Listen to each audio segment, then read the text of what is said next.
Welcome to the God is the Issue podcast with Brad Bright. I'm your host, Jim Brangenberg. Think about it. Our view of God determines what we think on all moral, cultural, and economic issues. It even determines how we vote. Hope for the future of our country and our world lies in our ability to make God the issue in every issue. Columbine, Sandy Hook, Parkland, Uvalde, Texas. What do all these places bring to mind? School shootings or a broken view of God? Today we're going to be talking with Brad Bright about God and gun control. Brad Bright, thanks for being with us today. Great to be here, Jim. All right, Brad, what's your view on the current gun control debate? Well, let me start at 30,000 feet, okay? Before we even get into any of the details. Here is my fundamental problem with focusing on gun control. Gun control focuses on suppressing a symptom rather than dealing with the root cause of violence. That's all it does. It's focused on suppressing the symptom. It is incapable of really addressing the root cause of violence. Therefore, it can't ever solve the problem of violence. You don't focus on the cause, you can't solve the problem. But the problem here is that many times that's the only thing people focus on. And I don't understand that because they're trying to suppress the symptom rather than to actually deal with the cause. It's a crazy maker. Crazy maker. It's a crazy maker. All right. So if someone says we need to get rid of assault rifles, how do you respond?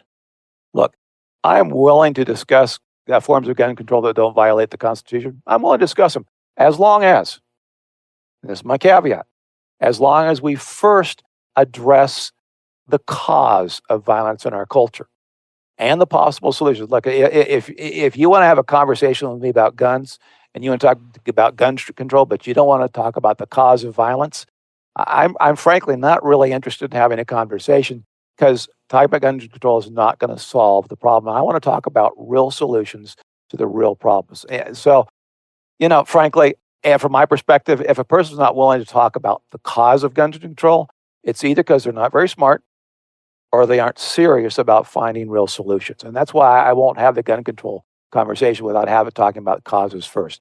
Because gun control only suppresses symptoms. It suppresses the symptoms of what? Sin nature.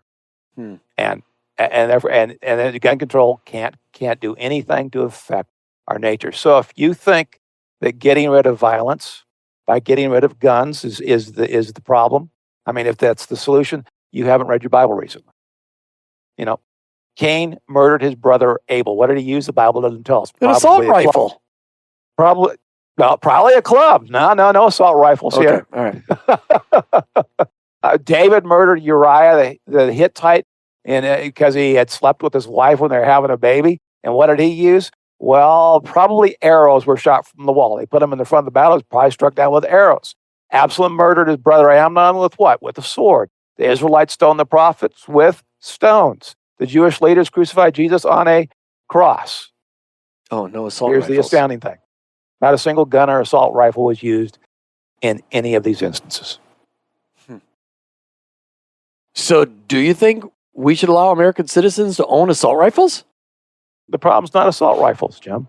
The problem isn't guns. The problem is sin. The problem is the human heart. Look, take away guns, and people are going to use cars or knives as weapons. I mean, people say, they're not going to use knives. And I go, hold on. What's been going on in England for the past 10 years? Knife crimes have been going up. In London, if you go to London today and ask the average 10 or 11-year-old, what's their greatest fear? You know what they're probably going to tell you? Their greatest fear is being stabbed. Now, why is that? Is that because because knives aren't a problem? I don't think so. You go to Scotland today, there's an organization called No Knives, Better Lives. And you know what they focus on? They focus on knife crime prevention.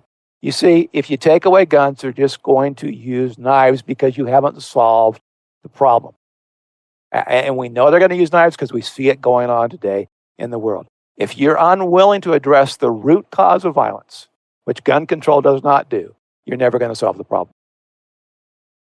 That's staggering, but you never hear them talking about it. So why do you think people want to focus on gun control instead of the causes of violent behavior? Well, as I look at it, and this is my opinion, but I think there are really three basic reasons. It boils down to one of the three. I think maybe we should take a break and pick that up in the second segment, because those three basic reasons, I want to keep them all in one place. But I love your thought, and I'm perplexed by it because I've never really heard it put this way, that you're right, people just focus on getting rid of the guns, but not talking about why do people shoot each other. You're listening to the God is the Issue podcast with Brad Bright. We're talking about God and gun control, and making God the issue in this issue. We'll be right back. Want to know more about how you can make God the issue in every issue? Get your copy of Brad's book, God is the Issue. Now in its third edition, you can get your ebook copy at brightmedia.org. Even better, if you subscribe to this podcast, you'll receive a coupon for one free download of God is the Issue ebook. Go to brightmedia.org, that's brightmedia.org, and get God is the Issue ebook today. Welcome back to the God is the Issue podcast with Brad Bright, as we're talking about God and gun control. This is a part one of a two-part podcast, as we're really going to dig deep into this issue and learning how to make God the issue in this issue.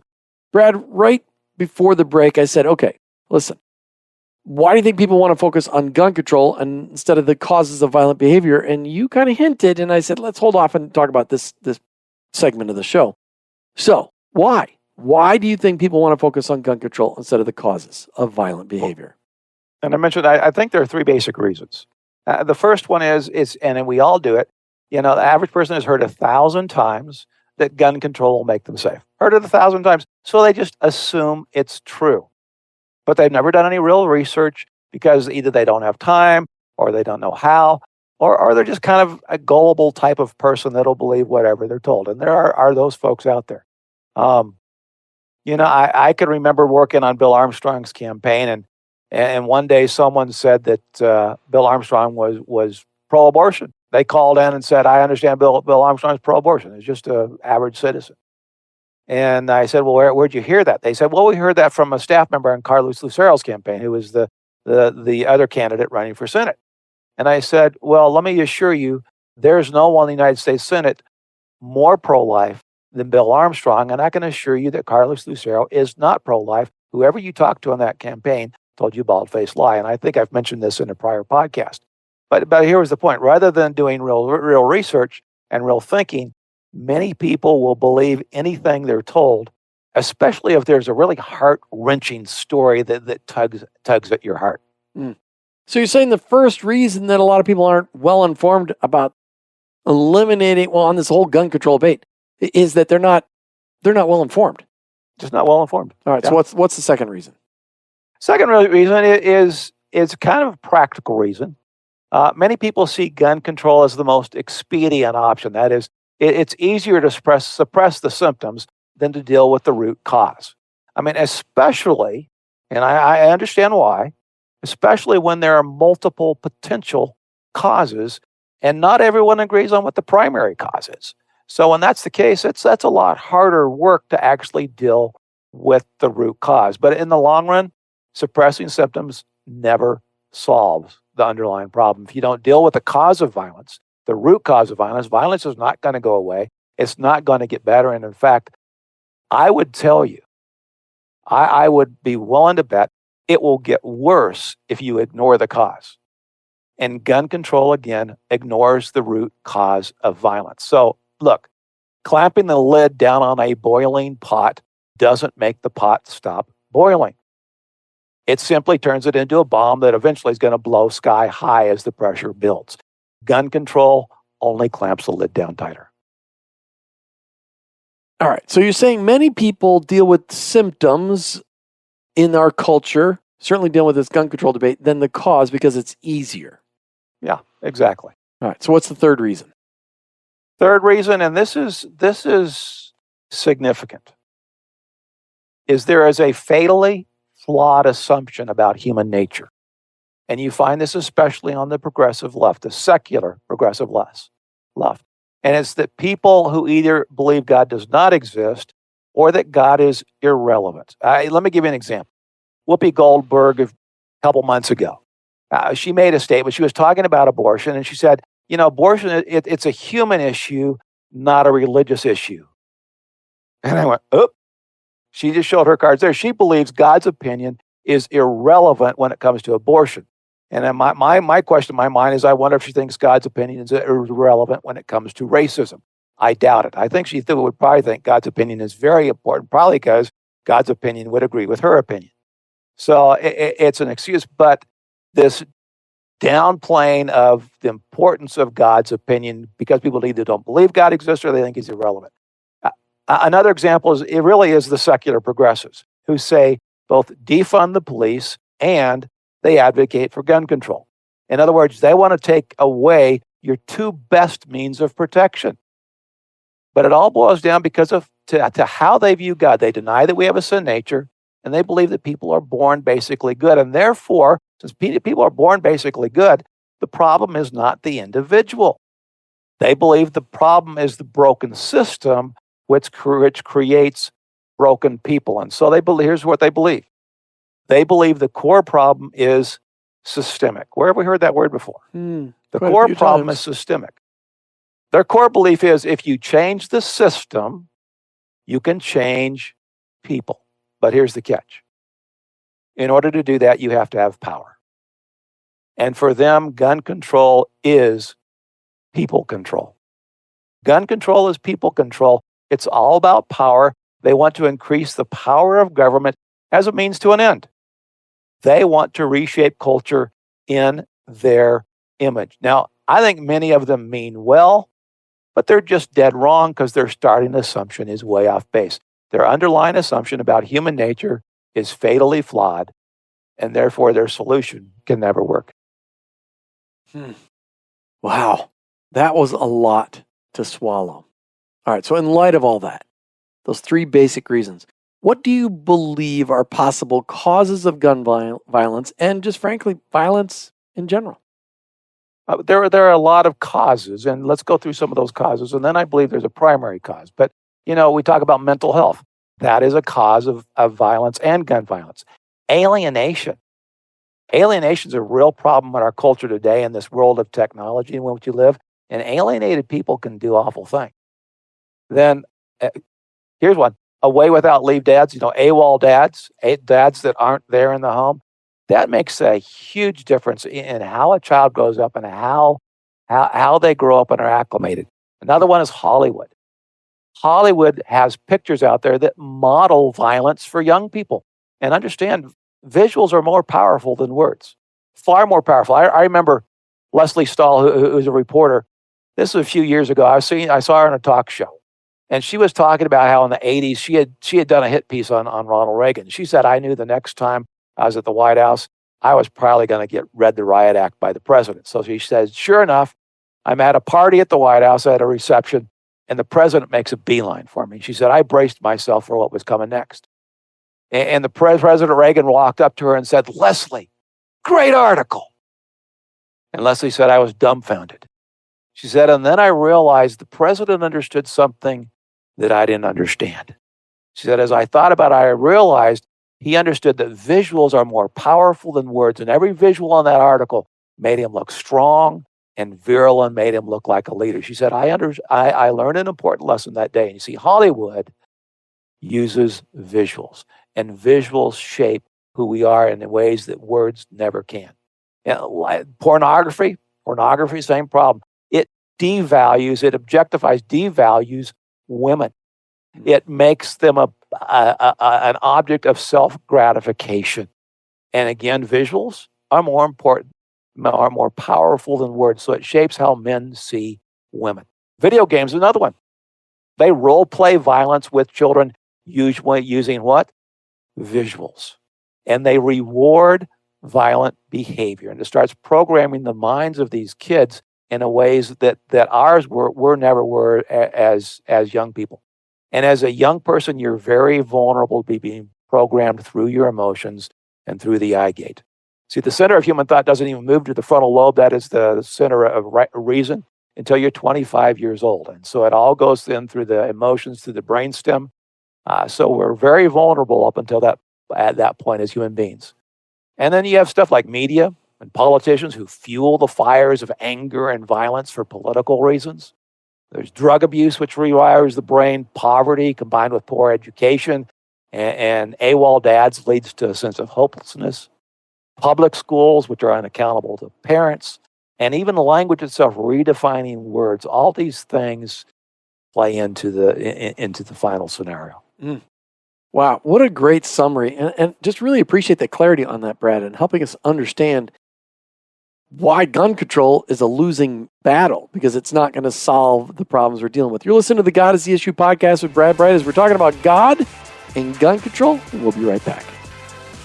Brad Bright travels the country speaking and training people how to make God the issue in every issue. Go to brightmedia.org, that's brightmedia.org, to find out how you can bring Brad's highly interactive workshop to your area. It's fun, engaging, and most important, it will help make you more effective in making God the issue in every issue. Go to brightmedia.org, that's brightmedia.org, and schedule Brad today. Welcome back to the God is the Issue podcast with Brad Bright as we're talking about God and gun control.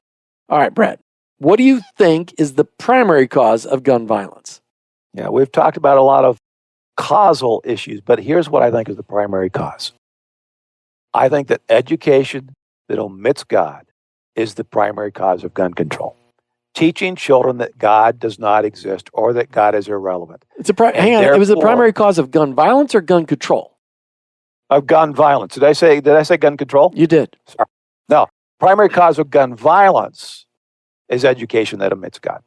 Yeah, thanks for that catch. That's kind of critical in the process. That is teaching children that God doesn't exist, that He's irrelevant. Because if God doesn't exist, there is no accountability in the universe. Now, you teach that in conjunction with survival of the fittest. That is where the strong survive and the weak die. Think about that. No God, the strong survive, the weak die, survival of the fittest. What are you teaching them? You're teaching children that violence is an option. And that is dangerous to the young person who's not equipped to really think through issues well. And if they're feeling alienated or angry, what are they going to do? They're going to turn to violence. They're going to turn to violence.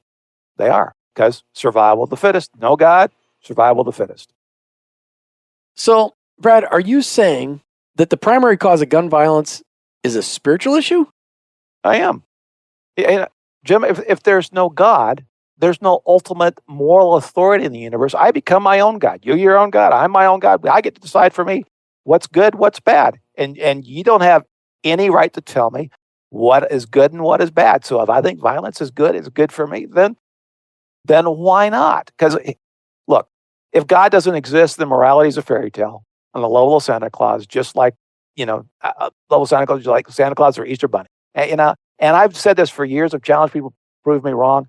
No one can. You know why? Because it's true. If there's no God, what obligates me? What in the universe obligates me to treat you with kindness? If it's just survival of the fittest, why am I obligated to treat you with kindness? If there's no God, why is love better than hate? Again, it's survival of the fittest. If there's no God, why is cutting the arms and legs off the baby, off the fetus, wrong? The mother has more powerful survival of the fittest. If there's no God, what's wrong with two guys having sex? If there's no God, why is murder wrong? You may not like it, but it doesn't make it wrong. I don't like spinach. It doesn't mean that spinach is bad. It just means I don't like it. A broken view of God. Here's the point. A broken view of God allows dads to father children and then walk out. A broken view of God leads to a high divorce rate. And you take AWOL dads and a high divorce rate, and that's the primary cause of poverty. One-parent homes is the primary cause of poverty in America today. A broken view of God leads to higher drug and alcohol abuse. It leads to an epidemic of pornography, which leads to misogyny. We've heard that word. That is hating women, demeaning women.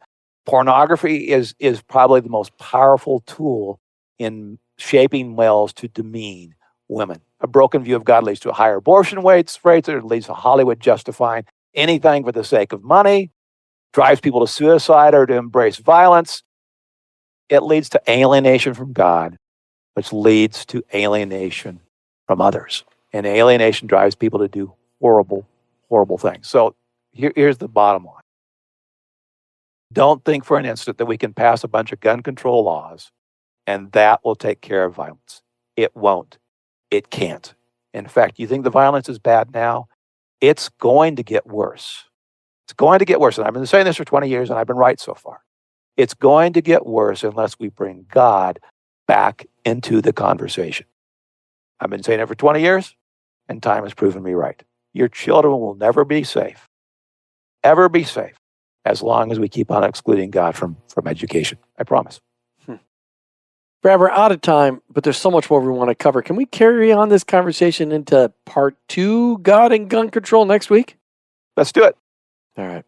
Thanks for joining us today on the God is the Issue podcast with Brad Bright. Remember, check us out online. Lots of great resources out there at brightmedia.org, brightmedia.org. And remember, when you're having conversations about God and gun control, always be kind, compassionate, and shrewd while making God the issue in every issue.